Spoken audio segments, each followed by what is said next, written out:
Yo, what is up, everyone? It is your favorite bot, Lamani, coming to you with another Transformers Earth Wars video.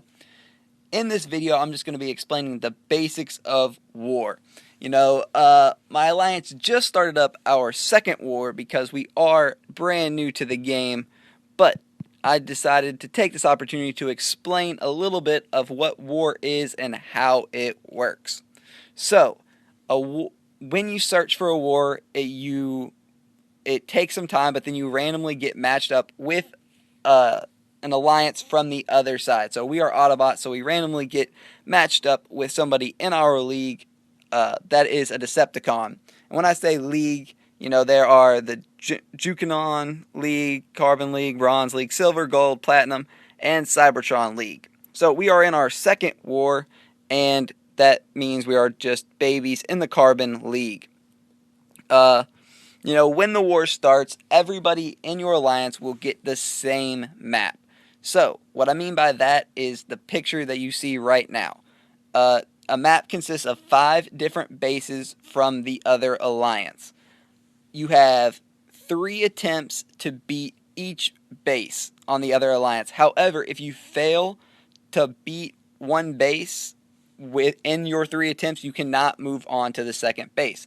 So as you can see on my screen now, I have to beat the first base to unlock the second, then beat the second to unlock the third, so on and so on.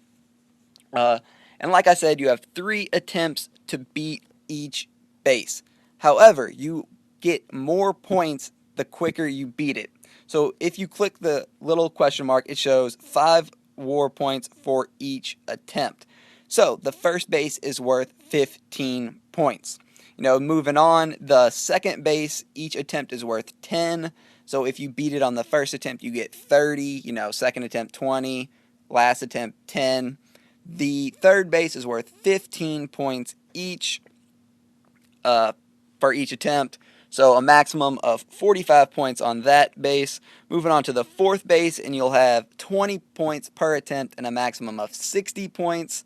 And then on the final base, each attempt is worth 25 points and a maximum of 75 points, meaning the max point total for war is 225 points.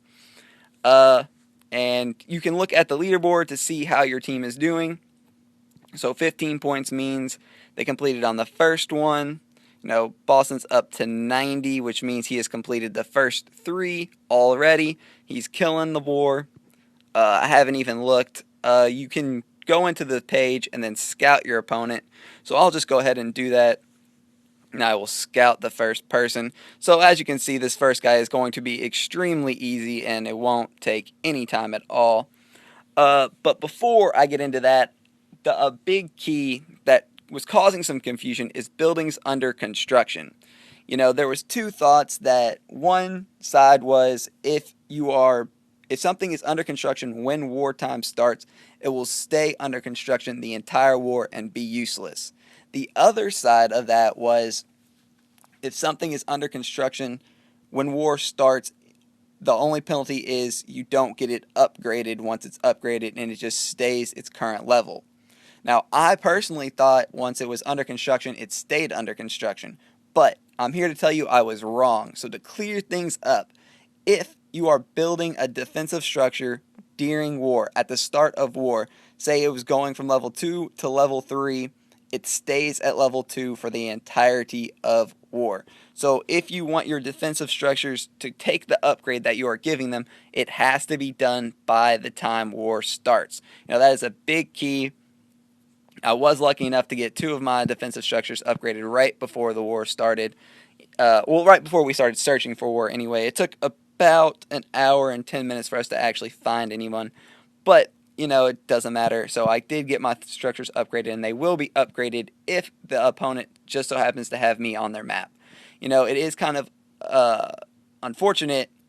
I'll say unfortunate, because you do not know if the other team has to face you or not. You don't get notified. So it's kind of just blind in the dark, and you just have to be prepared to be on the map, even if you might not be. The only thing for certain on the map is the final person.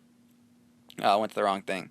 So the final map, the fifth battle will be against the other team's commander. So Vortex will be the last base. That is definitely for a fact. However, the last alliance we went against had two commanders, which was kind of weird. I didn't know how that worked. But nevertheless, that will be the fifth and final person to face.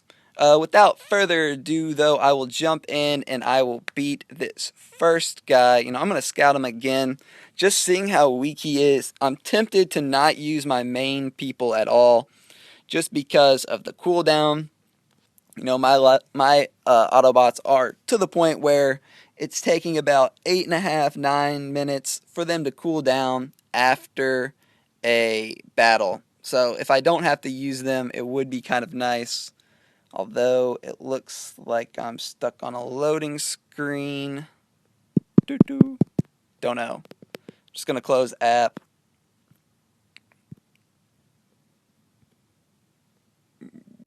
Okay. There we go.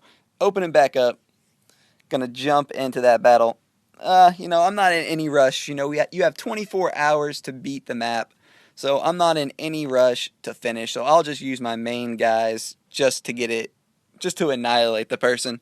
It is beneficial to have more than one team, but the last war I was in, I finished relatively quickly. I swept the person, and then I just had about 22 hours of nothingness that I couldn't do for the war, and that there's no benefit to that. You don't get extra points for finishing fast or finishing first.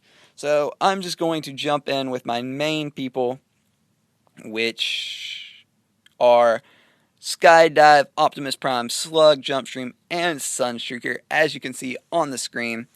And I will just kill this person. Oh, another really big fact is battles cost 5 energy cells normally, but in war they cost 10.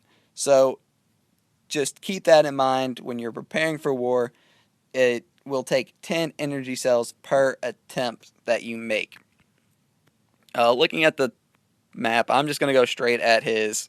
just going to go straight at it. I don't really care. I always use my airstrikes. I should probably take out the cannon, but I probably should have with one of my airstrikes, but I just sent my guy in. Yeah, see, so that doesn't really matter. I fast forwarded through it just because I am extremely impatient. But there we go. That is the first battle out of the way. Obviously, really, really easy. Well, luckily for anybody waiting, if you are impatient like me, we have skipped ahead and my bots are ready to attack again. Magic of videos, I guess. We won't ever have to wait. Well, at least you all won't have to, and I'll just be jumping right in. So, this base, looking at it, is actually a perfect example of what I was talking about with under construction. So, when you scout somebody, it shows you their base right now, but that doesn't necessarily indicate what it will look like in war. So, his two cannons are under construction now, but once I go into war, they will not be under construction, but they will be level 2. So they won't be level 3 no matter what, but they will be level 2, so they won't be under construction and they won't be completely useless for him.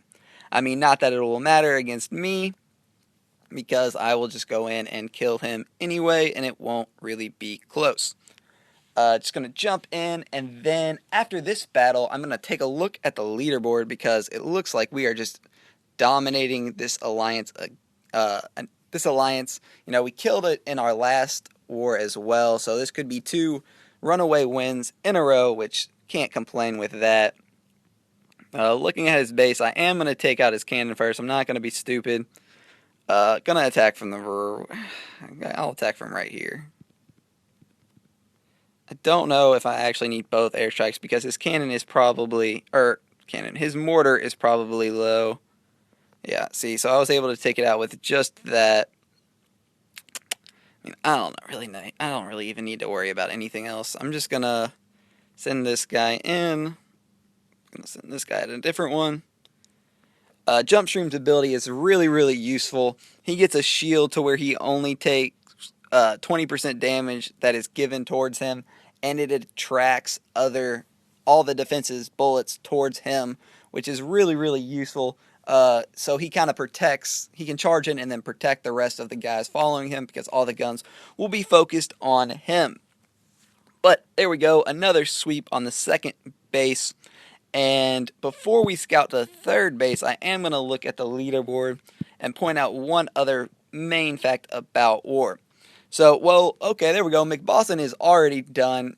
He is killing it. You know, we all started at the same time, but he is far, far advanced. And I think he's attacking with 6 spots now, which is just awesome. And good for him. So congrats on completing it already. You know, we're only, I don't know, what, 30 minutes into war and he's already done. So congrats on that. But as you can see, he scrolled all the way down to the bottom of the alliance. And we only have 39 people in the alliance while they have 40. So that brings up a good point. If you enter a war with less people than the other side, or if they enter with less people than you, the numbers will be the same. Whichever alliance has more people, only their top people will count. So in this instance, we have 39. So all 39 of ours will count, but only the top 39 from them will count. You know, that's not that important when it's 39-40, but say we had 20 people and they had 40. Only their top 20 would count, and their bottom 20 would get thrown out and not even matter. So that is kind of beneficial to have more people in my mind, because if you face alliances with less people, your bottom gets thrown out while all of theirs will count. So it's more pressure on them to be perfect while you have room for error. So just that is definitely key and needed to be added in.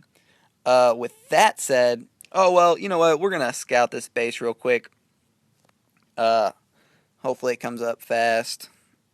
They do start to get a little bit harder. So here's this guy's base. So his mortar is under construction, but currently, but it will be working in the video. But it is, or when I attack him, but it is only level 1. Now this guy is extremely easy as well. So we're just going to be mowing through this third base as well. Which luckily for you all will happen right now. But for me, I'm going to have to wait a little bit. And just like that, my bots are ready for battle again. Dang, I'm so jealous of you all. That 9 minutes is way too long for me, but for you all, just a matter of seconds. But without further ado, let's get into this third base. You know, already scouted it. Not too impressed. Should be another easy win. No beam laser and only 1 mortar, so shouldn't be anything to worry about. It's going to rush from the right. I don't know why, but I kind of like rushing from the right every time. That'll probably be taken out, actually.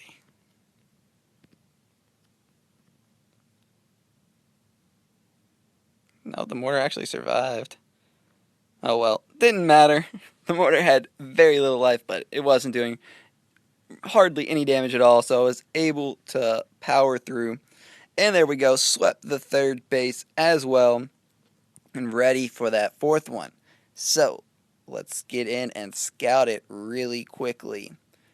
Been talking to my alliance, and I think the fourth one is a big step up in difficulty, which is usually the case. So there we go. He does have 1 beam laser and 2 mortars. That one's only level 1 mortar, so, you know, gonna target the beam laser first and then probably go for that level 2 mortar because it is stronger. But there's the guy's setup, and we'll get into this attack right when my people are ready.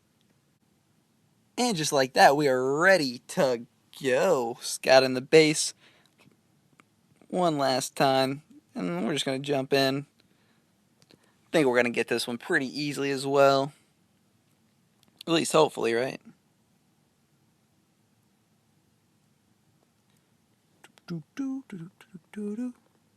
Definitely going to attack from the right side again. And I'm going to target the beam laser first and foremost because that thing does a ton of damage. And not going to take any chances. Going to take it out with both. Now I'm going to rush the other mortar with Jump Stream. I'm going to rush that mortar with Slug. Slug is pretty weak comparatively, though. He's only a 2-star after all. But he got the job done. And just like that, we're done. Another sweep. And on to the commander. Again, going to jump in and scout really fast. Just to see what I'm going to be up against.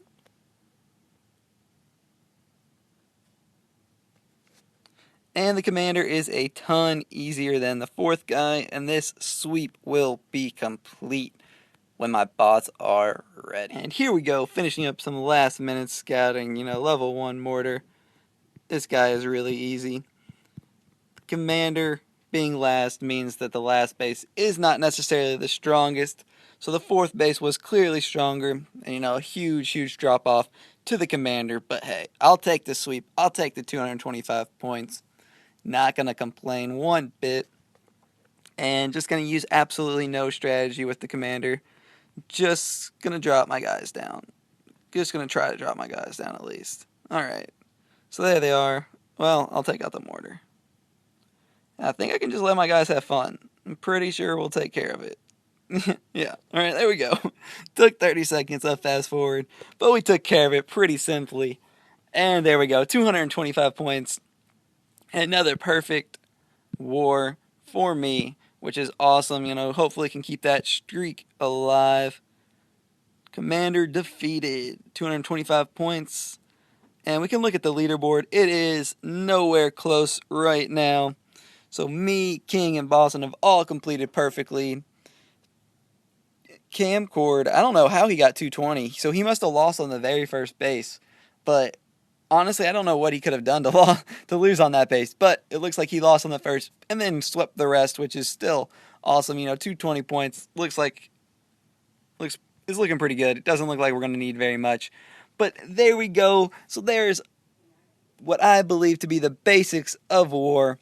If you have any questions, feel free to ask either in the comments or on Twitter at Lamani YouTube. Feel free to ask me any and all questions that you may have. I hope you enjoy. And as always, be sure to leave a like and sub. And I'll see you next time. Peace.